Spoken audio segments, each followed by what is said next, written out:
Hey guys, SureShotMidget here. I promised a video on James's MP5, a second one, and here it is. So, this is the second MP5.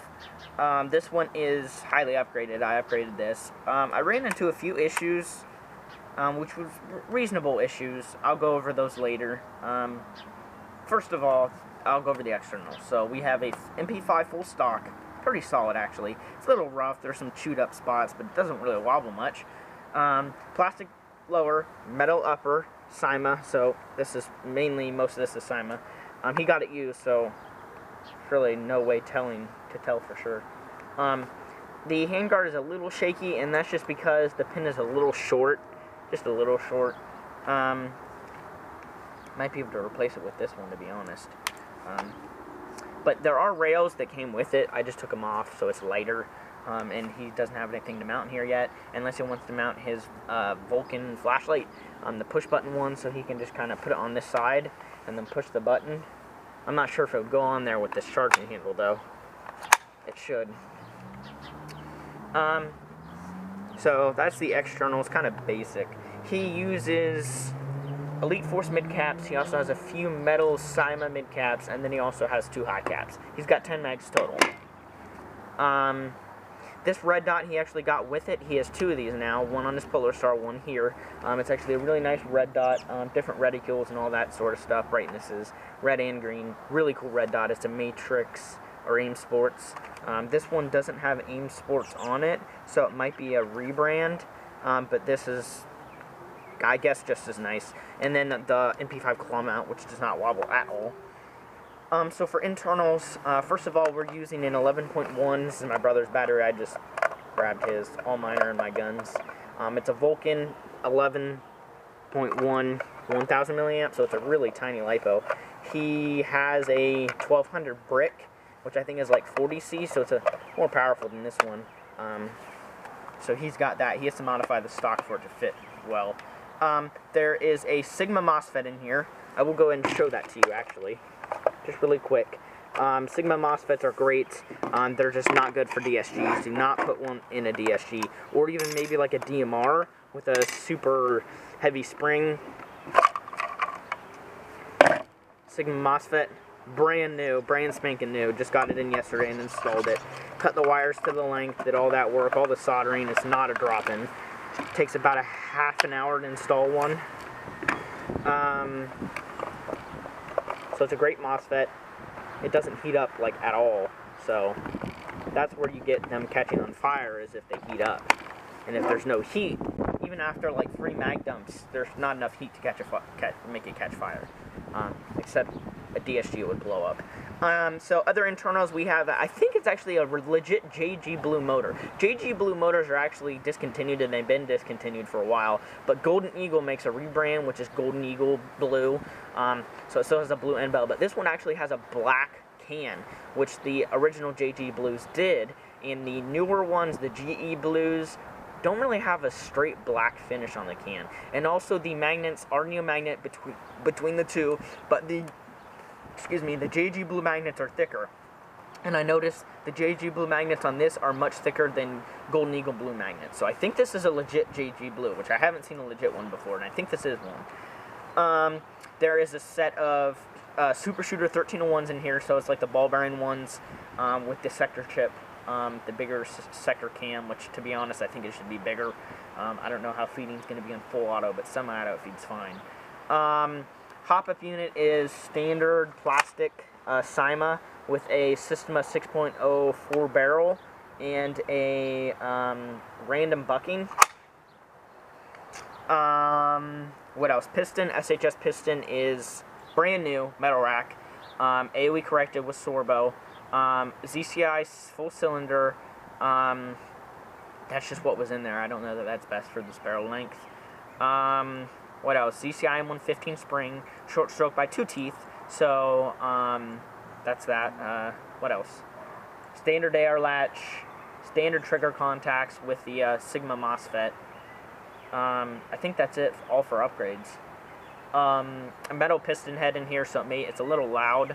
But compression was really good, so let's go ahead and put some BBs through it. These are .25s. It chronos at about mid 360s with 0.2s.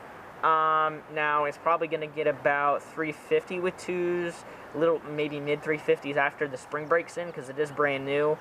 But he's going to be using 0.25s, I believe. That's what I cited it in for. So.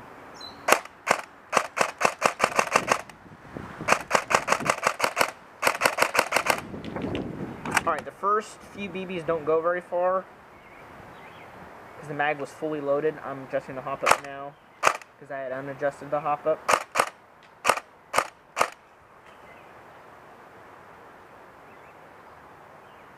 Just trying to fine tune it. A little too high still. It's probably getting about 300 with 2.5s currently.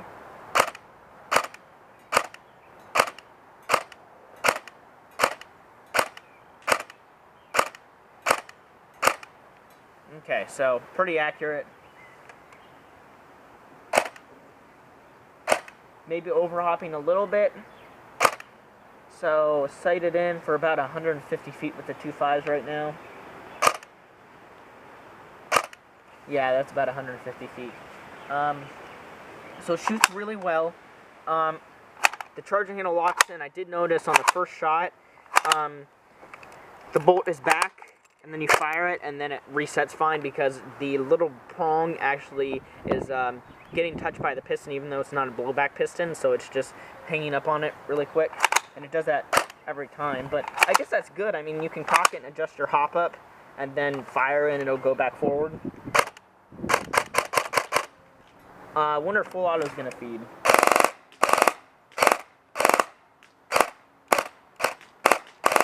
Doesn't look like it's going to feed on full auto.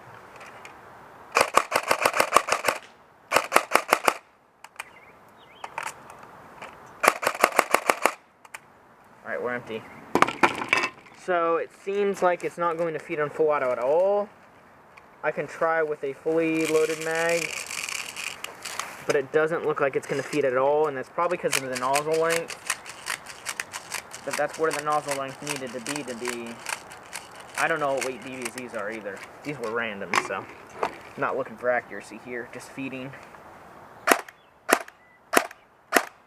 And it does cycle really fast, so.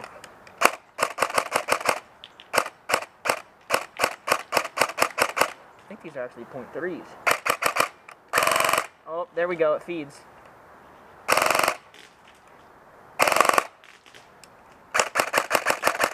So at the end of the mag, it has a rough time feeding. Well, I'm glad it feeds on full auto at the beginning. This thing shoots really nice.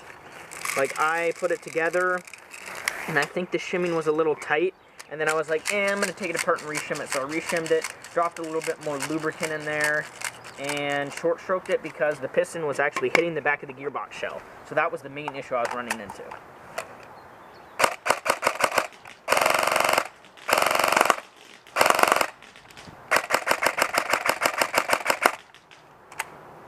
So there we go.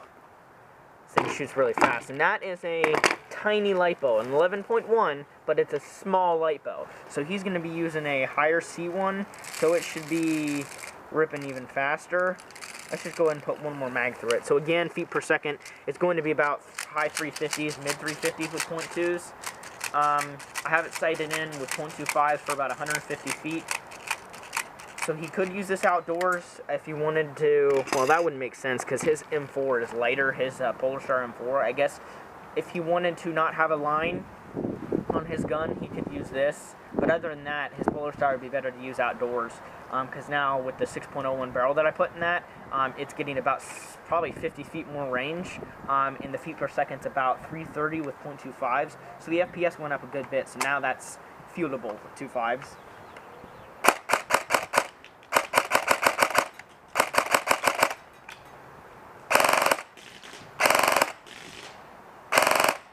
This chrono's at 22 RPS with this small lipo, but I'm just going to cap it at 25 with a bigger lipo that he's going to use.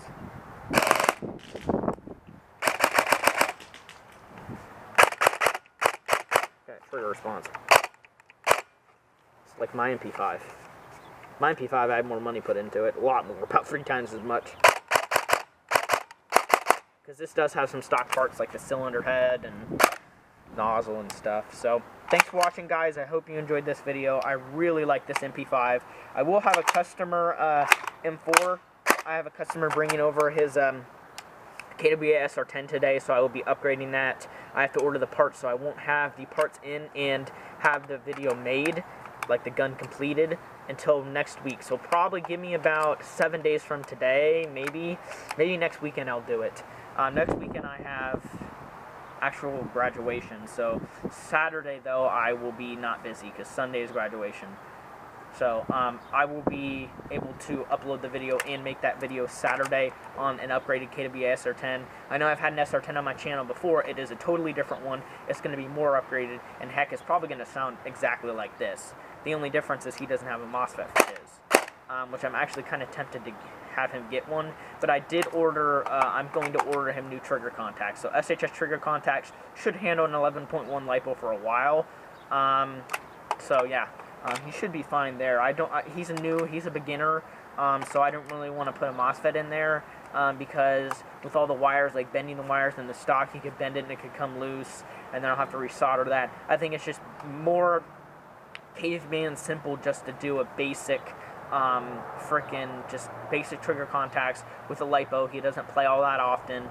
He's been using 11.1 lipo on that gun to begin with, the KWA SR10. So if I swap the trigger contacts out on it and put a bunch of other upgrades into it, it should be fine. If it does, I'll tell him eventually he'll need a MOSFET, and then he can spend about $20 on the CYMA MOSFET, and I'll install that for him for about $10. So if you have any questions, comment below. Thanks for watching.